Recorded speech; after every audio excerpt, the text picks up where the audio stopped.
I was born on July 1930, in the city of, in Polish it would be pronounced Mysłowice. In German it's Myslowice.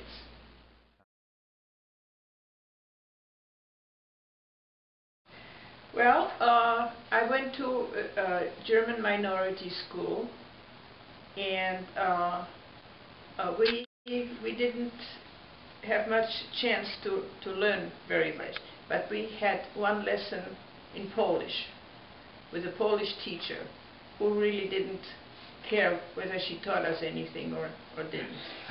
So it was hard. We were kind of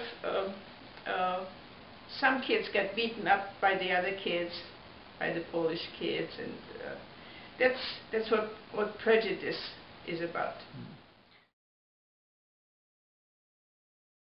I was an only child, and my mother died when I was 3 years old, so that left me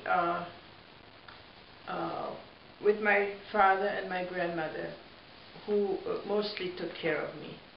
I lived mostly with my grandmother and also with my Aunt Gertrude.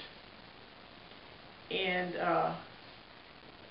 my father at that time worked on the railroad, but when I started going to German minority school, he lost his job, and then my grandmother helped him to open up a small grocery store. And a lot of the Polish people were boycotting his store because we were German.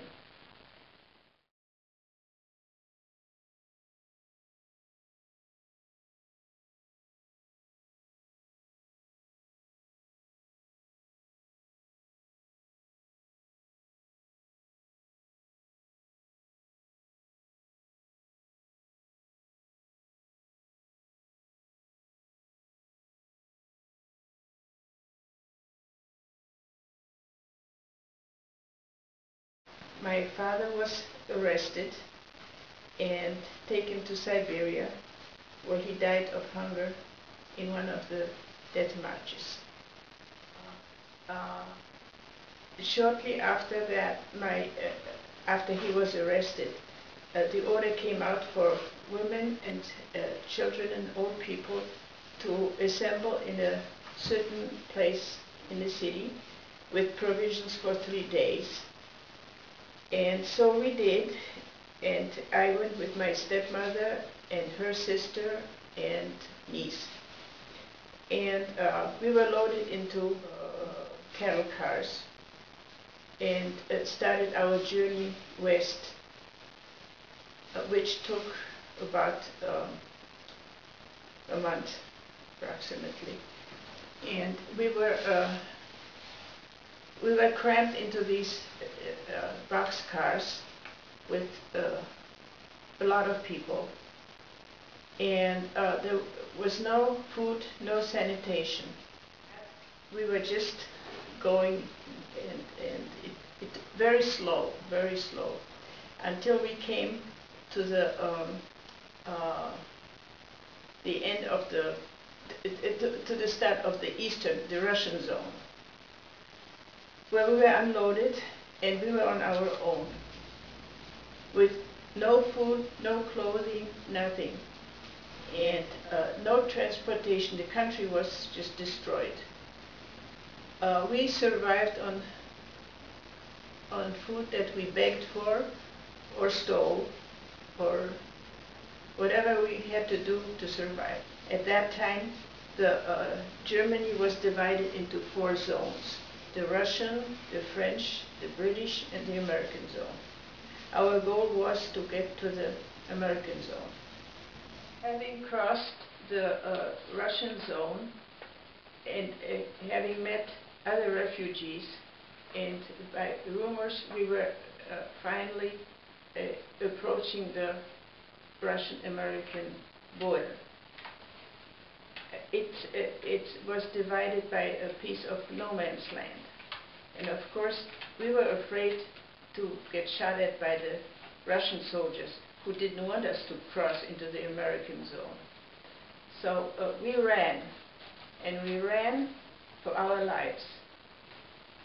I fell into a ditch, and when I don't know if I lost consciousness, but when I came to, I was being lifted up by a black man. And I had never seen a black man before. He was a American soldier, a big black guy with a good hat. Well, I didn't know any English, so whatever he said, it was good. So we were put into this home. There was an abandoned large home from Germans that had fled, and we were given food, baths, being deloused. Believe it or not, we were filthy. And from then on, we kept going. Our destination was well, we were already in the American zone, but my stepmother and her sister had a niece living in Stuttgart. So that was our aim to get there. So it took us quite some time, but we managed to get there. And my stepmother's niece was able to put us up. We had 2 small rooms in their attic, and which was, after all we had been through, it was paradise.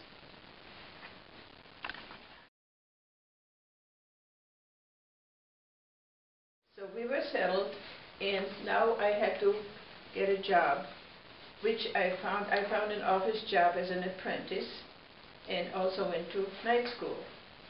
But an apprentice job just didn't pay enough to support myself and my stepmother.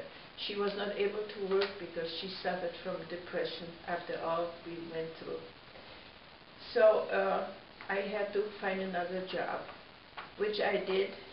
It was in working for an Armenian man who owned a jewelry store. It was jewelry and antiques. This is where I met Georgette, my future sister-in-law. One day she said, I have a boyfriend who has a brother, and I would like you to meet. So we went on a double date. Yeah, he was kind of cute. And well, we went on our first double date, and we went on the Neckar River.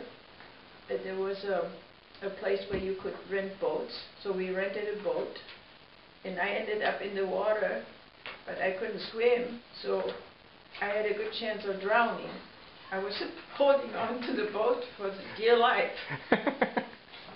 That was our first date. After that, we went on quite a few dates. We went to the movies, or dancing, or walking in the park. And a number of times my stepmother wouldn't let me out of the house because she didn't like foreigners. And he was a foreigner. And he was a foreigner. And so I climbed out the window onto the roof of the adjacent house. And to this day, I don't remember how I got out and down to the street, but I guess I did. As time went by, well, he proposed, and I accepted. But my stepmother said, no, you are not going to get married. So, but we did anyway.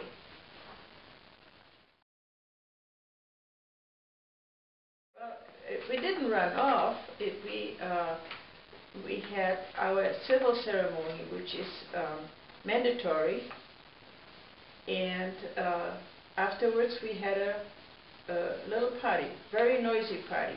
Armenians party real noisy.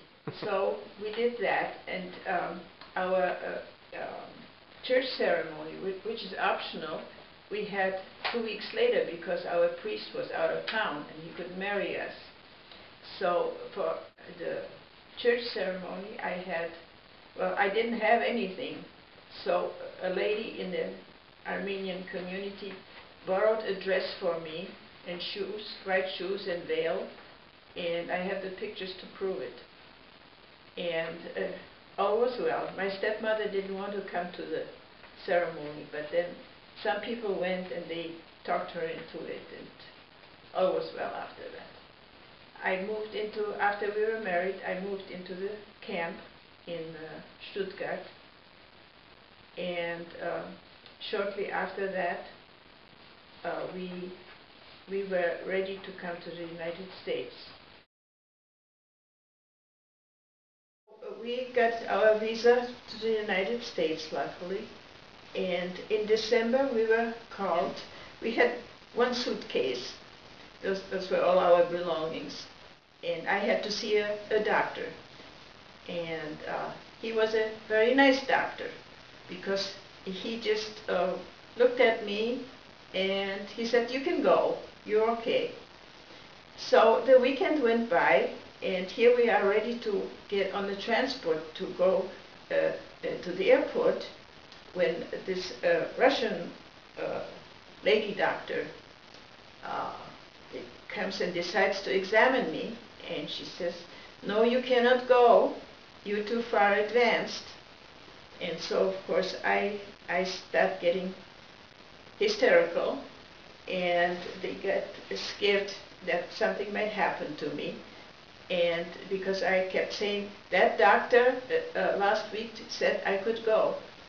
And so they were kind of scared, and they, as luck would have it, that doctor, that French doctor, had gone skiing over the weekend and broken his leg and was in the hospital.